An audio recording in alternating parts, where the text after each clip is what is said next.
ஓம் முருகா சரணம். ஓம் நம சிவாய.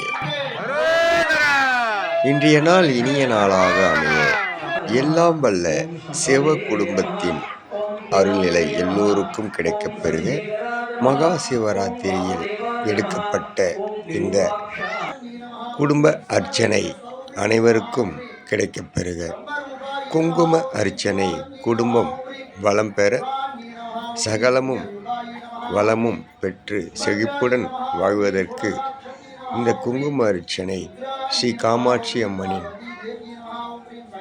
அருள்நிலை அனைவருக்கும் கிடைக்கப்பெற்று வளமுடன் நலமுடன் வாழ எல்லாம் வல்ல சிவ குடும்பத்தின் அருள் ஒவ்வொரு குடும்பத்திற்கும் கிடைக்கப்பெற்று சகல சம்பத்துடன் வாழ்வதற்கு இந்த நாள் இனிய நாளாக சிறந்த நாளாக அமைய எல்லாம் வல்ல இறையருள் கிடைக்கப் பெறுக. முருகனின் மகன் ரவி முருகன்.